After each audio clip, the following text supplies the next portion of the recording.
Hello, everyone. Welcome to VNTANA Live. I am Ben Conway, the co-founder and COO of VNTANA. And with me, I've got Sergey from VNTANA. Sergey is the CEO and co-founder of VNTANA. Sergey is a former software engineer at Google who founded VNTANA about 5 years ago and has recently been acquired by Farfetch. So Sergey, thanks so much for joining me today. Thanks for having me. My pleasure. So today we're going to be talking about virtual try-on. We just want to get into the weeds some more, hear what's happening in the space today, where is it going, what's real, what's not real. Always a good question to be asking in this, especially this virtual age when there's a lot of videos and information posted on LinkedIn and other places that looks real, but whether or not it's actually a scalable solution that's deployed in the marketplace is a totally different matter. So let's jump right into absolutely. it. So Sergey, virtual try-on's been around for a few years now. We've seen it, first we saw it in footwear, we're starting to see it in places like jewelry and now apparel, which we're gonna set aside because I wanna get into that a little bit more deeply separately. But where do you think we're going? Like, what do you think is gonna be the next thing we're gonna see in 2023 with virtual try-on? Mm-hmm. Well, historically, I would say that probably we started with makeup, and I mean, like overall with the body. It was even when we were starting VNTANA, we thought that makeup and face tracking was already mature, which I now understand it wasn't, but still, like it was already a thing. And there was Modiface, and there was acquisition by L'Oreal back then. So try-on is something which with us maybe for 7 years or so, at least, even if not more. Well, I think, yes, like, so we had footwear, we have some jewelry, apparel, a lot of people, including us, investing in clothes try-on. I think my gut feeling is that we currently in the market, which is like growing and the adoption is growing and then like the real use cases. And as you mentioned, the challenge is how do we bring, thousands of assets into it. So I think this is where we're currently in the like early scaling phase with more and more brands and retailers coming there and more verticals there. Maybe in a couple of years we will see like some virtual try-on where you can try on several things together, like mix and match try-on. This would be cool, but I think we are still several years from that. Yeah. So there's a couple things I wanted to comment on there. So first, I completely empathize with your feeling of, hey, we thought this market's fairly mature. we're gonna go in and disrupt it. And little do you realize that you're actually building the market for the first time. That what you've seen is, founders sometimes, I think, have this idea that it's like, oh, this is where it's going. It's moving super fast, and then you kind of get into it, and especially when you're in fashion. There's customers that we're closing now that we talked to 3 years ago. And when I had the first conversation, I was like, it's perfect. They're going to be a perfect fit. This totally makes sense. And here we are 3 years later, finally getting a deal done. So I completely resonate with that. And the other thing that I wanted to jump on there that has been kind of a theme of some of these conversations is I think that we're in a place, like people keep asking the question of like, what's going to be coming next? Like I just asked you the question of like, what do you see coming down the pipe?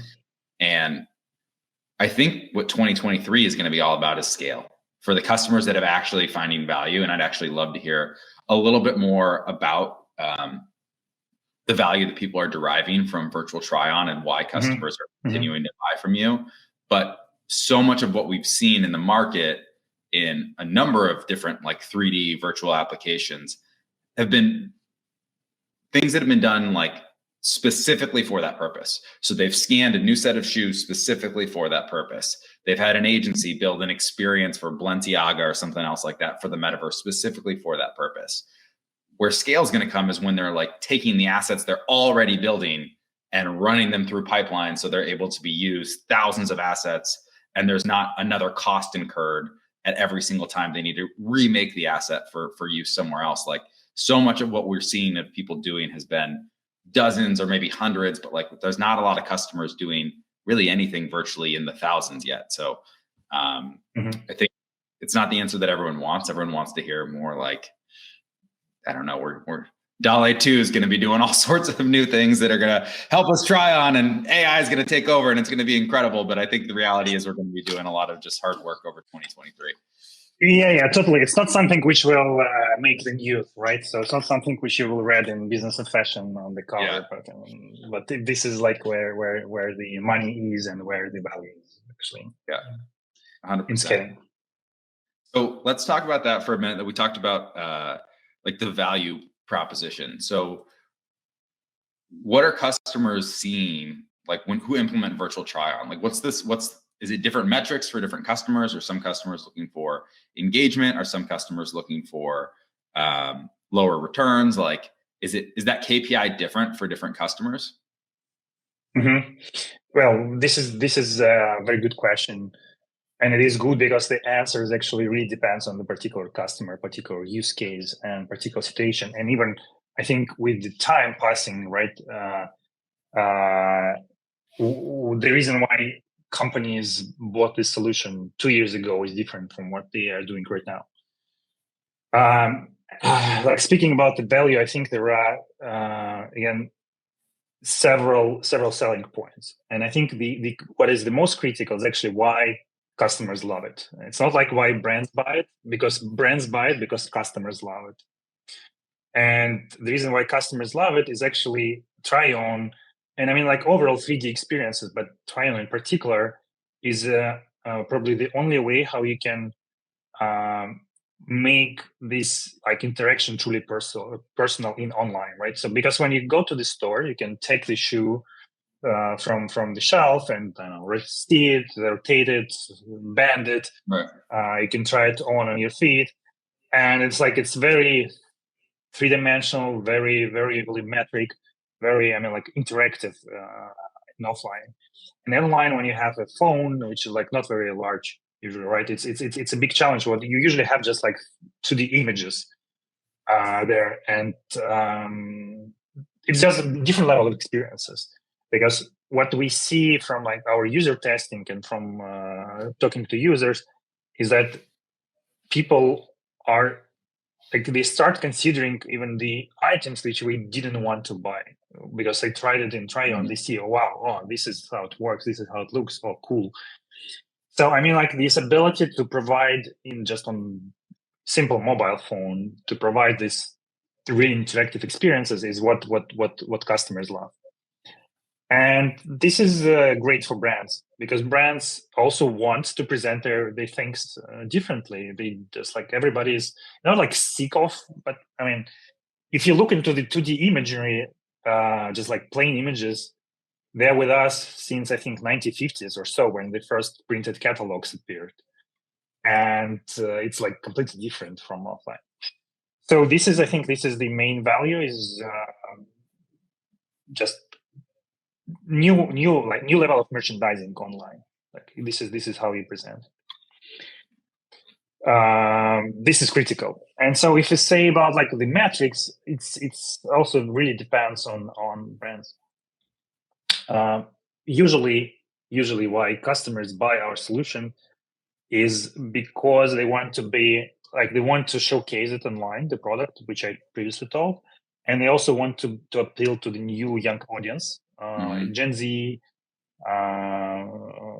millennials, the new pockets. Something like everybody's talking that these people who are born after 2000 are inherently increasing their spendings on fashion market. It's new pocket wallets you have to. It's new wallets you have to take.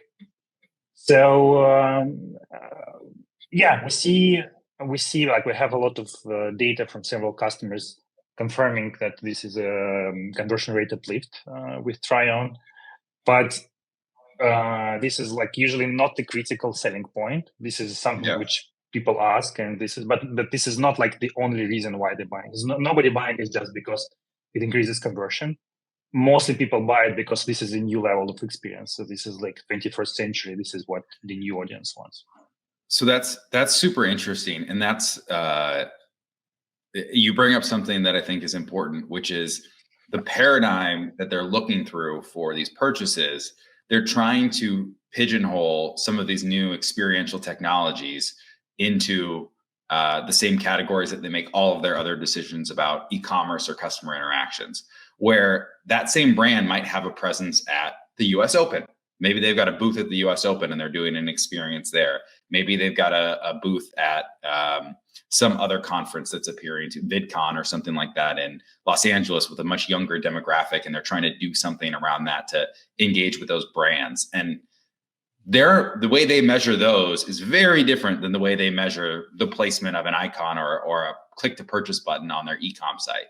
And it sounds like what you're saying is like they need to be integrating some of that thinking in the way they approach these digital experiences. They need to think about them similarly to how they do with physical experiences, which is it's part of a holistic marketing strategy rather than just like, oh, you implement this and then immediately you're going to see a 40% increase in conversion, which I think overall we're seeing that across like 3D too, right? Shopify a couple of years ago came out with all these crazy stats of like reducing returns, doubling conversion rates. And if you go to really, I mean, you can look at stats that we've got case studies from our customers. You can look at competitors. Everyone's trying to put out some numbers there, and everyone's asking for numbers of like, you know, what is this going to do for me? And the answer is probably it depends. Who's your customer base, right? Like who buys it? Like, are they going to participate with this? What's the experience like? Where are you interacting with it? Like we've had customers that have like, oh, we implemented 3D and you know it didn't affect conversion rate, and then we're like, can you show us where the 3D was? And they're like, it's the 6th carousel image. And you're like, okay, well, that could have something to do with it. So there's a lot of questions there. So I really like this idea of this is part of a bigger strategy. It's not just, you know, 1 or 2 metrics that you're looking at. Totally. Yeah. So there's like one no silver bullet metric here, and it's a different, more strategic decision. Yeah, that's really interesting. I think helpful because we get customers asking about that all the time of like, what is that metric? Like, why should I be? And specifically on virtual try-on, even though it's not something that we offer, we partner with people like you, but they ask for those metrics. So this is that I really like your point of view there. So what would you say is like the thing that's frustrating you the most about the industry right now? Like what is it that is appearing on your LinkedIn feed of someone that you follow or someone that you subscribe to, and you're like, oh, not another one of those? Or maybe it's just like interactions or conversations you have with customers. Like, what's the top of your list? So speaking of LinkedIn, I think what the most frustrating thing was like all the NFT stuff. Thanks God, currently it's dropped. And like I'm happy we didn't get into it, though we were thinking should we do something on it. I think everyone was. It was so loud, it was hard to ignore. Yeah. I don't know. Like we were lucky there. Trying to focus on the commerce stuff. I think now, well, it's still with us with all these the metaverse discussions, and I think people just don't really know what the metaverse is. Like nobody knows. It's just like some buzzword to just like saying everything which is 3D is a metaverse. We don't understand why, but it's just a good name for it. I mean, if you say about like what is on radars, if we go deeper into what's happening there, I think at least for us, the most frustrating thing is that. So I mean, like probably before speaking about frustration, let's talk about what is good. And we see that 3D adoption really grows year over year significantly, and like a lot of brands, a lot of customers who come to us, they already have some assets and they're already like building it, investing into it, which is very different from comparing to 2019, for example. Right. But what really frustrates is that when people come with the assets and like they have, for example, great renderings. For example, take watches, right? So watches is like very expensive, and they want to make the photos as juicy as they can. And then customers come with these juicy photos and say like, we want to have like try on like this, and Yeah. And you say, okay, like, but the light here is like, it's not the real light. If I put these watches on your wrist in a different lighting condition, it won't look like this. It's like, it just will be so unrealistic. And the other side of the same problem is that people coming with Essence, and they already have, I don't know, like million of polygons. It's a great rendering, but it's not ready for AR, right? Yeah. But they expect this to work. Okay, we already invested. We paid a lot of money to other guys who developed the model for us. Why can't we go with that? Yeah. So you still have to educate. You still have to educate, and this is like really educate customers, which is really frustrating. Yeah, I'd say education is super critical. There's a lot to unpack there with the light. Like the other thing that people don't think about is like how much more, like the render that they're generating might take minutes on a very powerful computer to generate a single image. And the experience that you're delivering is going to be 30 images per second or 60 images per second on their wrist, that's involving tracking, that's only using the power of their mobile device, and in a web-based format too, not even an app. So now you've got it running in browser on it. So like it's orders of magnitude difficult to do that in a timely fashion versus getting something that's a render. The other thing that happens that people don't realize is that many renders that are set up are lighting conditions that may not even be possible to actually replicate in the real world. So a funny story is like, so we've done some stuff with jewelry, and we've built custom shaders for jewelry so that we can make gems look good in real time on the web. And we've had customers say, we need you to remove the fire from the gems because, that's not how Tiffany says it. That's not how these renderings look. And it's fine. We were able to adjust that. But I remember having conversations with the developers, and developers are going, but there is in the real world, this color exists in the real world. They tell me I want the real world, and then I build it like this. And now this isn't the real world version of this. So it's just lighting in 3D. And that's not to say anything about either one. Customers want to give what their customers want, but it's just complex. It's really complex. There's a lot to understand. There's a lot to digest. And it's hard for people to understand the difficulty between a render and an actual interactive experience. Yeah, that's true. And I think part of this underlying problem is that people who make the decision about whether we go with this VTO1 experiences are different people who we work with, right? So usually working with product teams, with maybe like commerce teams, right? And this decision is done in marketing, and they have like very strict guidelines, very clear vision of how they want it, and they don't want it to be realistic. They want to be sexy and juicy. So yeah, this is like the problem we'll have to face with and deal with, and to invent some creative solutions. Yeah, I know. Education is there was a challenge in education just on the like digital product creation teams to start, because they were all moving from 2D workflows to 3D and then renders to real-time ready assets. But then you have to like start that journey all over again for the e-com team, for the marketing team, for the IT team. So there's finding a good way to disseminate that information across the organization, I think, is like super critical to good decision making. Otherwise, yeah, it's just a challenge for sure. So we talked about like the utility from virtual try-on, and your thought is that it's the fact that customers love it is driver enough for brands to like participate in this. So like, what are some like the best things that best reactions you've gotten for virtual try-on from your customers? Like what are some of your favorite moments as like, when we're founders kind of running these companies, it can be difficult and a bit of a grind, but then sometimes you get these experiences like I bought a tree for my living room the other day from a customer, and I used AR, and I realized that the customer was a customer of ours when I did it. And I got such a huge kick out of it, because I was like, yes, using the product in the real world. So if you've got any stories like that, I think people always like to hear them. Well, I think one of the things which really impressed me is that when we were doing user research for like just trying to understand what is the key things for quality of experience. And so in user research, you essentially like have several services where you can have a panel of people, and you give them task to install the app, to try it on, and give some feedback. And usually this is what people do for money, like they value their time, right? So they usually like just go question by question, answer, and that's it. And then you can see the video of what they were doing and their reaction. This is essentially the goal of this job.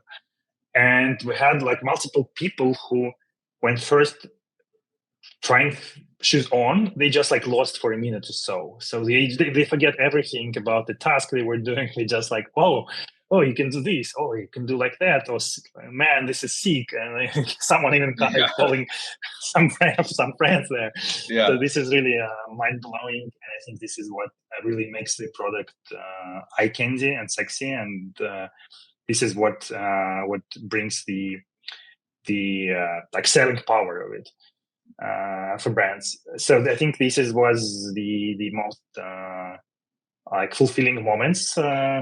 And I think when we first launched it, it was our own application. We had quite a good success, a lot of mentions in media, some video, etc., etc. So this was good. But I mean, if I only knew how was the long way after this, maybe I wouldn't be so joyful back then. Yeah, but that's a good idea. I think maybe we should be putting together a highlight reel of like customer faces to this technology. I actually haven't seen a good ad for AR yet that's like just capturing reactions of the magic that that the technology can bring. So a question we got from the audience is about fit, about like sizing, and when are we gonna enter into an area where we're gonna be able to actually get fit right via virtual try on for apparel, for footwear. I've got a lot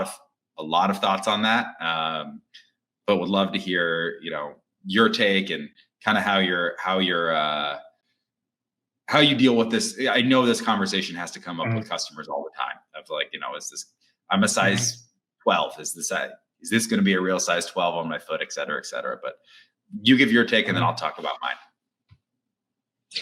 Sure. So I think this was number one popular question from customers, particularly in the early ages. Can you detect the size? And we were always saying, no, we cannot. And we were like seriously considering should we focus on it, and we decided not to focus on it. This is very hard. This is very hard task, very important, very very challenging. So answering the question about when, I don't know, maybe 5 more years or so at least.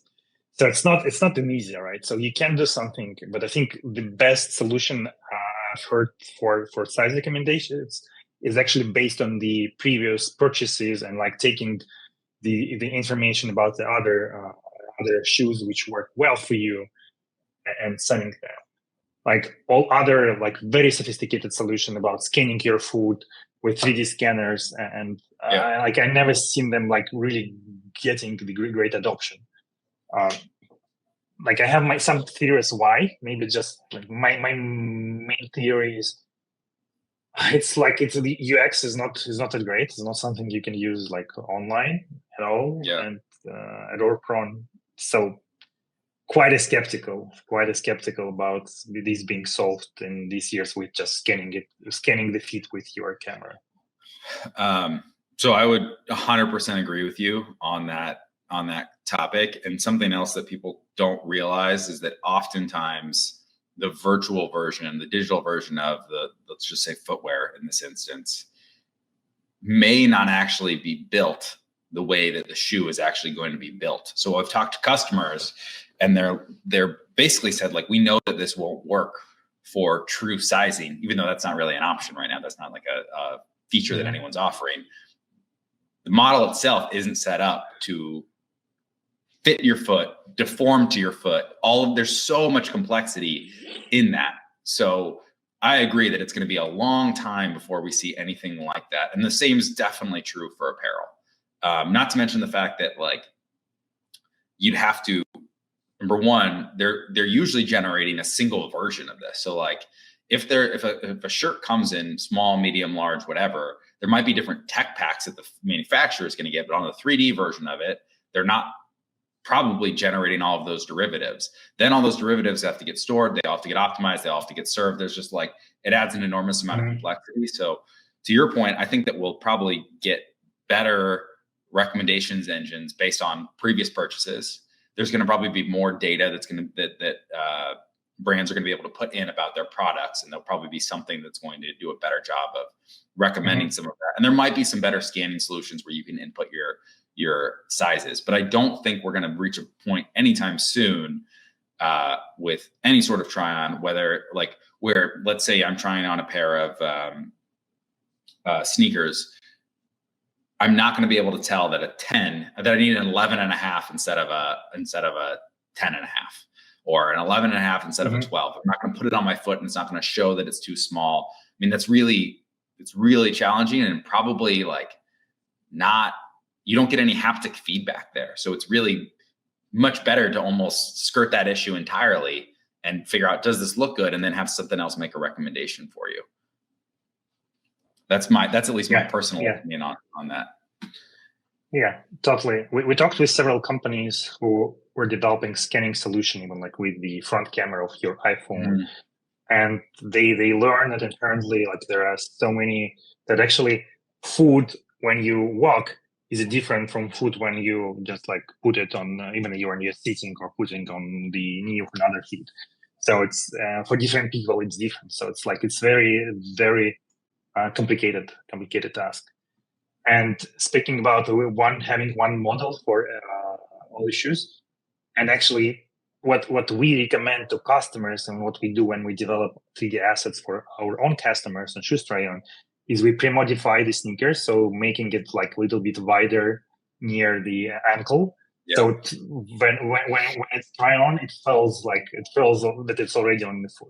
Because like usually all the models which people produce and brands produce, they have like very tight comparing to how it feels on how it looks on the feet.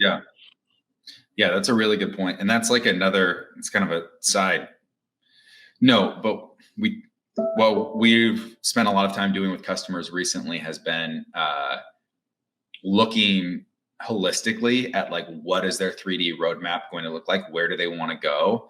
And things that are super simple like that. That's a perfect example of why it's important to get everyone on the same page, because if you make 1,000 sneakers, which customers are in 3D, and every single one of them, and you want to do virtual try on, but you don't take into account the fact that you're going to do virtual try on, the way you model those sneakers might require a rework before you can actually get virtual try on to look correct using those same assets. So that's a super important example, I think, of like, by thinking through and you can save yourself a lot of headache early on.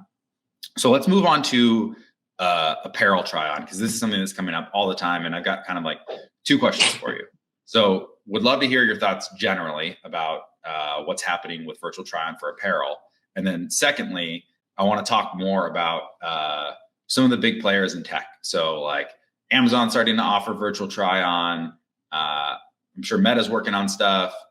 Google's going to be working on stuff in their own way. Snap's doing things. Like, would love to hear your thoughts on like how they're going to factor into the space. Because one thing that I've heard recently is customers will be like, oh, we already have a virtual try on partner, so we're not thinking about Amazon. We're not thinking about something else. And I don't know. I'm very interested to see how this all comes together. So let's start with apparel and then move to big tech. So in apparel, I think this is the holy grail of virtual try-on. Let's be honest, in this fashion, this is really challenging, interesting, and I think the return will be high for the winners there. Like a lot of companies, startups investing into it. I think I know maybe at least 3 small startups, and also Snap is one of the guys who are actively investing into it. We also work on this, going to launch something next year. it's damn hard. I can tell you, it's much more harder comparing to shoes and watches. But eventually it will be there. Eventually it will be there. I think it's going to be a big thing for VTO and overall like for e-commerce. What are some of the things that make it more difficult than footwear for the people listening?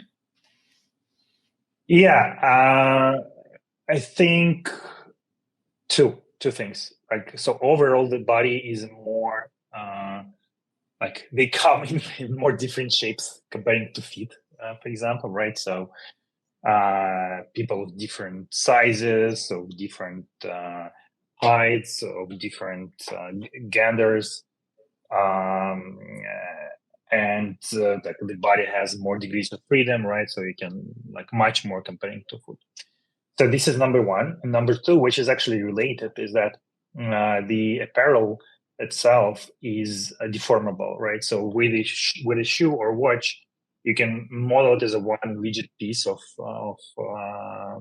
3D, and you can just adjust the position and render it on your body. And with apparel, you have to model how it evolves with your movement when you like move your arm on the top, etc., etc., etc. So you have to deform it on the fly and in real time. And even on top of the deformation, there is even like deeper level where you would love to model some physics, right? Because like how these small needs shake when I move, etc., etc., etc. And yes, you have to do it real time. It's still some challenge in this 30, like even 20 frames per second on mobile phone and sometimes in browser. So this is what makes it challenging. This is what makes it challenging. Yeah, go ahead. Let's talk about it. I'm guessing you're going to move on to what some of the big players are doing. Yeah. So on Amazon, I think this is actually brilliant news. I was like so happy to see it coming, because I don't think Amazon is going to share it with people outside. It's Amazon usually doesn't do it, right? And this is the great waiting from the leader in industry on this technology. So like overall the quality sucks for now. We'll see maybe in a couple of years where do they come to. But like the sign for the industry is like very, very clear. We believe into this, we invest into it. It brings value. On other big players, if you look into, I started today's conversation with makeup and the idea that we had it in 2018. And actually, I think Google added the face tracking on Android, Apple added it into iOS. But I don't see a lot of makeup try-on companies out there. So usually what we see is, and if we look at it onto Meta and Google, they already do some like try-ons. At least when you can put something on your table, they're already doing this. But they do it particularly to grow their own businesses, which is mostly advertising. And this is their like primary focus. They want to bring more revenue and more advertising revenue to their own platform. In this sense, I think players like us, we're helping brands and businesses to build their own business and run on their own platforms like web and applications. And we go deeper into, how do we bring thousands of assets? Yeah. Google's and Meta's of this world, they just like don't want to push it. They want someone else to do this. So I think the advantage for companies like us there is that we can provide the tailored solutions for brands to grow their own business rather than doing it Meta. But I think, as we discussed with you previously, because we have to educate customers, and they're doing a great job in it, right? Because they're just promoting it, they're just like bringing awareness of it, and as we discussed, it's essentially what limits currently the growth of our markets and our products there. So I think this is good for the industry.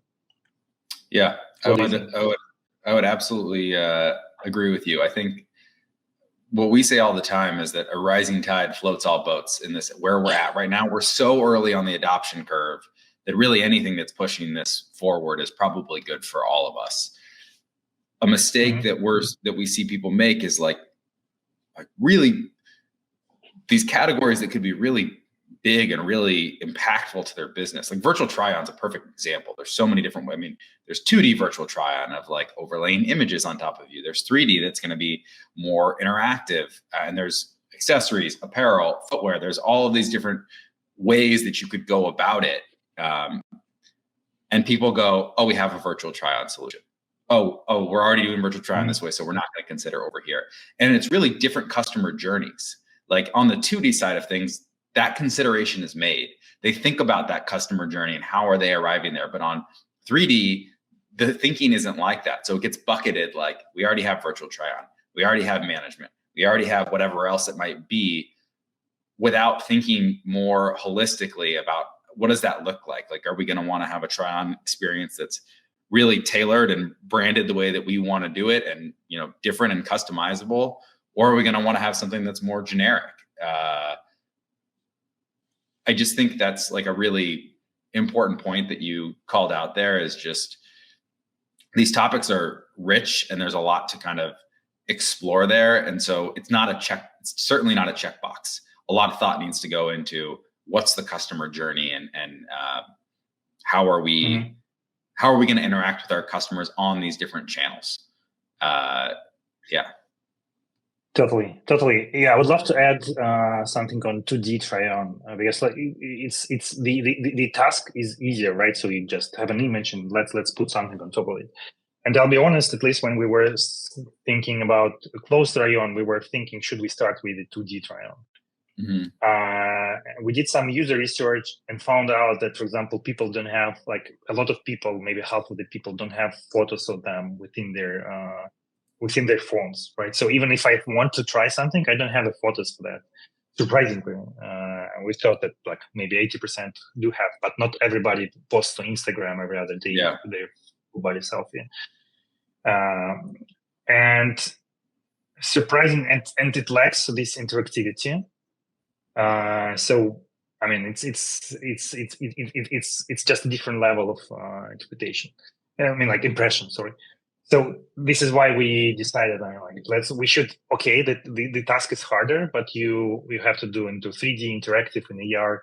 This is the only way how it's going to work and attract customers' attention. Yeah, I think that's a really good point. I'm interested to see.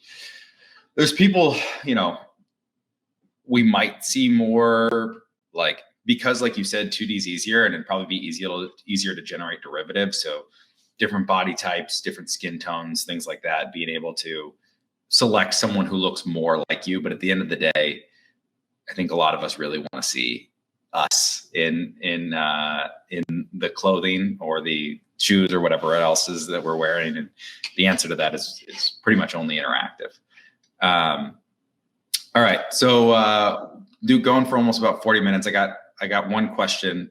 This has actually been coming up and has actually recently come up with some customers. So you come from outside the fashion world and now have been working deeply in fashion.